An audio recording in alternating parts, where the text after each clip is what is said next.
Hello friends, welcome back to my channel. मैं हूं आपकी फ्रेंड जागृति और आज का ब्लॉग मेरा स्टार्ट होता है शाम के 9 बजे से।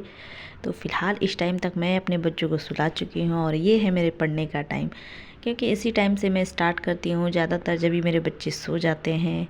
और फ़िलहाल कभी आगे पीछे टाइमिंग हो जाता है, एकदम फिक्स नहीं है। कभी भी जब भी टाइम मिलो तभी पढ़ाई शुरू कर देना चाहिए। तो फ़िलहाल मेरा यही रूटीन चल रहा है आजकल, जो मैं आप लोग के साथ शेयर करती रह रही हूँ। तो फ़िलहाल ये है मेरा टारगेट, जो मैं अब टारगेट नोट करती हूँ, फिर उसको देख देख के कि मुझे क्या पढ़ना है, कौन सा पढ़ना है, किस टॉपिक से, किस बुक से पढ़ना है, वो मैं एकदम प्रॉपरली फॉलो कर रही हूँ ताकि अच्छे से मेरा इस बार ROAR क्लियर हो। कोशिश तो अपनी यही है कि जो भी टारगेट मिल रहा है उसको मैं कंप्लीट करूं, जितना भी टाइम लगे, जैसे टाइम मिल रहा है वैसे मैं पढ़ाई स्टार्ट कर दे रही हूं। और इस बार की परीक्षा के लिए मैं बहुत अच्छे से तैयारी करने की सोची हूं और कर भी रही हूं, कोशिश कर रही हूं कि मेरा प्रिपरेशन अच्छा हो जाए। तो फ़िलहाल अभी मैं घटना चक्र से जो टॉपिक मिला हुआ था इतिहास का, मध्यकालीन इतिहास का पढ़ना है। तो जो टॉपिक उसमें मिला हुआ है 2 दिन के टारगेट में, तो वो दोनों टारगेट का कंप्लीट करना है मुझे। तो देखती हूँ कितना पढ़ पाती हूँ, क्योंकि बहुत थकावट भी हो जाती है दिन में रात में, मतलब सोने को बस एक ही बार है। तो थोड़ा थकावट हो जाती है। बच्चों के साथ कैसे मैनेज कर पाती हूँ पढ़ाई, वो भी मैं आप लोग के साथ शेयर कर रही हूँ। जो बच्चों को भी स्कूल लाना छोड़ना सब कुछ लगा रहता है और फ़िलहाल गर्मी बहुत ज़्यादा है, धूप में आओ जाओ अलग ही थक जाते हैं। तो फ़िलहाल जो भी मदर हैं छोड़ती हैं बच्चों को, लाती हैं ले जाती हैं, उनको पता महसूस कर सकते होंगे फ़िलहाल। और मेरा सिचुएशन यही है।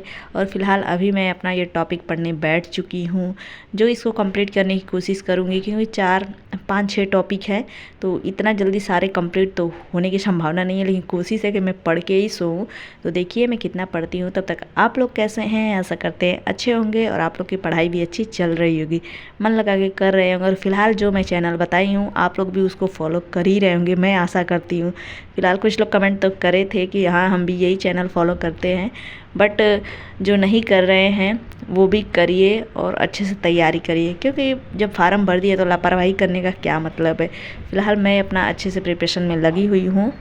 तो मैं कहाँ से मतलब ये नोट्स बनाती हूँ। और एक लोगों का कमेंट आया था बीएड के बारे में, तो वो भी मैं बताऊँगी कैसे लिखेंगी जो अच्छा नंबर आएगा, क्योंकि मैं भी लिखी हूँ, जो मुझे भी आइडिया है कि कैसा लिखना चाहिए, कैसे ज़्यादा नंबर गेन करेंगे। तो फ़िलहाल वो सब थियरी होता है, तो आराम से लिख सकते हैं। और ये सब एग्ज़ाम जो कंपटीशन एग्ज़ाम है ये सब ऑब्जेक्टिव होते हैं, तो इसके लिए रटना पड़ता है, पढ़ना पड़ता है, तो ये तो ज़रूरी है। तो पूरा वीडियो ज़रूर देखिएगा ताकि आपको पता चल सके कि मैं मतलब बताती हूँ बीएड में कैसे लिखना है। और फिलहाल मैं नोट्स ROAR की ही तैयारी कर रही हूँ, जो आप पूछ रहे थे कि मतलब किस चीज़ की तैयारी है, तो मैं ROAR की ही कर रही हूँ फ़िलहाल। और नोट्स मैं कहाँ से बना रही हूँ, तो फ़िलहाल शॉर्ट नोट्स ही बना रही हूँ, उसमें शॉर्ट नोट्स ही मिलता है तो वही बना रही हूँ। और उसी को मैं बार बार रिवाइज़ करती रह रही हूँ, पढ़ती रह रही हूँ ताकि अच्छे से याद हो। तो In Focus Civil Academy channel है यूट्यूब का, तो फ़िलहाल वो मैं बताई भी थी और फिर से बता दे रही हूँ, क्योंकि आप लोग पूरा वीडियो नहीं देखते हैं तो पता नहीं चल पाता है। लेकिन अगर फार्म भरे हैं, तैयारी कर रहे हैं, तो इस चैनल को ज़रूर फॉलो कीजिए और अच्छे से तैयारी करिए। इसका ऐप भी है, टेलीग्राम लिंक भी है, अच्छे से ज्वाइन हो जाइए, सारे डिटेल मिलते रहते हैं, आराम से तैयारी कर सकते हैं। तो वहीं से मैं पढ़ रही हूँ, वहीं से नोट्स भी बना रही हूँ। मतलब उसमें 100 डेज़ का मेंटरशिप चल रहा है, वो भी फ्री में, तो अच्छे से तैयारी हो सकती है। जैसे प्री और मेंस को ध्यान में रखते हुए तैयारी कराई जा रही है। तो फ़िलहाल मेरे को तो अच्छा लगा है, तो मैं आप लोग को भी सजेस्ट कर रही हूँ। अब आप लोग भी देखेंगे, समझ में आएगा तो पढ़ सकते हैं। अपनी अपनी समझ होता है कि किस पे मुझे ज़्यादा समझ में आ रहा है। तो फ़िलहाल मुझे तो समझ में आ रहा है, तो मैं उस अकॉर्डिंग ही अपना सब कुछ नोट करती रह रही हूँ।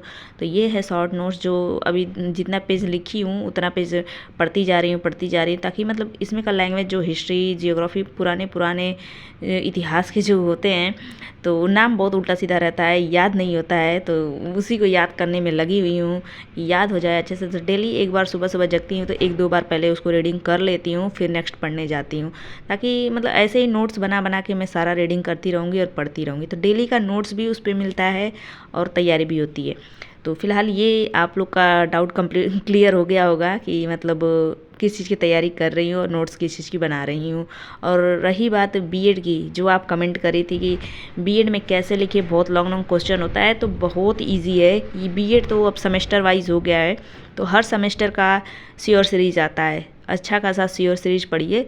मतलब जितने सारे सब्जेक्ट हैं, 4-5 होते हैं, शायद 6 एग्ज़ाम होते हैं, तो मैं भूल भी गई हूँ, ज़्यादा दिन हो गए हैं तो।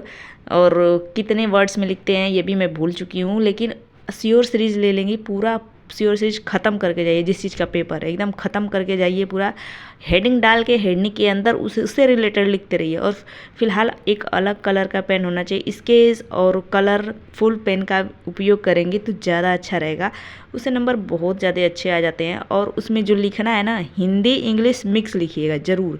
हिंदी इंग्लिश मिक्स लिखने से ना बहुत अच्छा नंबर आता है। अगर आप इंग्लिश मीडियम है, ऑल टू ऑल इंग्लिश लिख देंगी तो बहुत प्रॉब्लम होता है, उतना अच्छा नंबर नहीं आता है। और हिंदी और इंग्लिश दोनों मिक्स लिखने से ना नंबर तो बहुत अच्छा आता है। मेरा बीएड में 72 पॉइंट कुछ % है, क्योंकि मैंने हिंदी इंग्लिश मिक्स लिखा है। और हाइलाइटर के लिए भी हाईलाइट वाला पेन ले लीजिए, कोई पर्पल स्केच या फिर पर्पल कलर का पेन, जो हेडिंग के अंदर लिखने के बाद उसमें से कुछ कुछ पॉइंट को हाईलाइट कर देंगी, जिससे वो फोकस पे रहता है। तो कॉपी चेक करने वाले भी कुछ अच्छा देख के नंबर देते ही है। जो फ़िलहाल मैं अपने एग्ज़ाम में ये अप्लाई करी हुई हूँ, जो बीएससी एमएससी और इधर बीएड सब में, जिससे मेरा बहुत अच्छा नंबर है, इसमें कोई प्रॉब्लम नहीं है।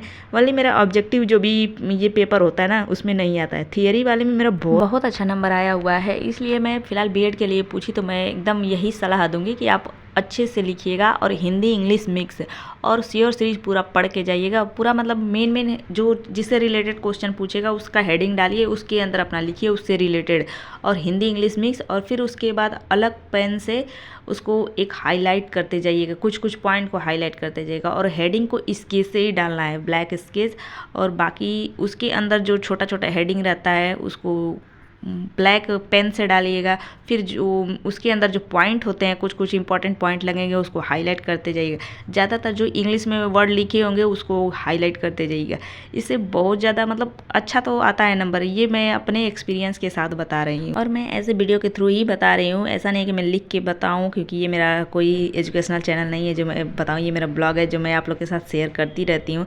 और आप लोग का जो प्रॉब्लम है या फिर कुछ भी सजेशन, तो मैं हेल्प करती भी रहती हूँ अगर हेल्प कर सकती हूँ तो अगर वैसे आप लिखती है तो देखिए नंबर बहुत अच्छे आएंगे। फिलहाल मेरा भी बहुत अच्छा नंबर आया। फिलहाल मैं बीएससी एमएससी सब ऐसे ही करती आई, जो अच्छा मेरा नंबर आया। फिलहाल बीएससी एमएससी तो ऑल टू ऑल इंग्लिश ही रहता है, लेकिन बीएड में जाके हिंदी इंग्लिश दोनों मिक्स करके मैं लिखी हुई हूँ, जिसे बहुत सही था। और हाईलाइट ज़रूर करना है, ऐसा नहीं कि हाईलाइट करना भूल जाएं, अलग पेन से, वो भी कोई पर्पल पेन रहेगा तो सही है, या पर्पल स्केच, उससे हाईलाइट करेंगी तो बहुत सही रहेगा, या फिर ऑरेंज। और फिलहाल आपको समझ में आ गया होगा, इतना सारा मैं डिटेल में बता दी हूँ।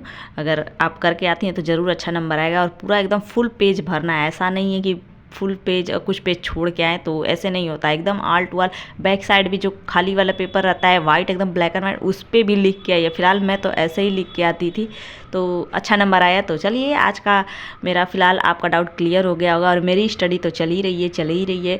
फ़िलहाल मैं रात से अपना शुरू करती हूँ स्टडी, और बच्चे जब तक स्कूल रहते हैं तब तक मेरी पढ़ाई चलती रहती है। बीच बीच में काम भी रहता है जो मैं आप लोग के साथ शेयर करती हूँ, कभी करती हूँ कभी नहीं करती हूँ, क्योंकि काम फास्ट करो तो जल्दी हो जाएगा, वीडियो शूट करके करो थोड़ा लेट होता है, लेकिन कभी कभी कर लेती हूँ। तो ऐसे ही मेरी स्टडी और ब्लॉगिंग डेली चलती रहेगी। तो आप लोग ऐसे ही मेरा सपोर्ट बनाते रहिए, और कोई भी आप लोग का क्वेश्चन होगा, मेरे लिए टिप्स सजेशन होगा, तो कमेंट बॉक्स में लिखते रहिएगा। मुझे बहुत सही लगता है अगर कोई मुझे सजेशन देता है, मुझे कोई आइडिया देता है, क्योंकि इस बार मैं सबसे आइडिया मांगती रह रही हूँ कि इस बार का मैं आर क्वालिफाई कर सकूँ। तो इसीलिए मैं एकदम मन से और ध्यान से, और जहाँ से मुझे आइडिया मिल रहा है या फिर जिधर से मुझे समझ में आ रहा है कि यहाँ से अच्छा पढ़ाई हो रहा है, इधर मेरे को समझ में आने लगा, मैं वहाँ पे लग जा रही हूँ। और फिलहाल अभी मैं वही यही चैनल फॉलो करने वाली हूँ, उसी से अपना टारगेट एकदम बना ली हूँ। और डेली बाय डेली मैं टारगेट नोट करती हूँ, और जो नोट्स मिलता है उसको भी मैं लिखती हूँ, फिर पढ़ती हूँ। और जो पूर्वालोकन से है वो भी पढ़ती रहती हूँ। और स्टैंडर्ड बुक नहीं है मेरे पास एक भी, जो उसमें मिलता है कि ये स्टैंडर्ड बुक से वाली पढ़ना है, तो फिलहाल वो टॉपिक मैं नहीं पढ़ पाती हूँ। कोशिश कर रही हूँ कि फ़िलहाल मंगवाने की, तो देखती हूँ जब तक आ जाएगा मैं आप लोग के साथ शेयर करूँगी। तो फिलहाल चलिए, आज का ब्लॉग इतना ही। कैसा लगा कमेंट करके बताइए, पसंद आया तो लाइक कर दीजिए, चैनल पहली बार आए हैं तो ज़रूर सब्सक्राइब करिएगा। और कोई भी क्वेश्चन क्वेरी सजेशन मेरे लिए टिप्स होगा तो कमेंट बॉक्स में लिखते रहिएगा। मिलेंगे नेक्स्ट ब्लॉग में, तब तक के लिए bye bye. Thanks for watching, like share subscribe.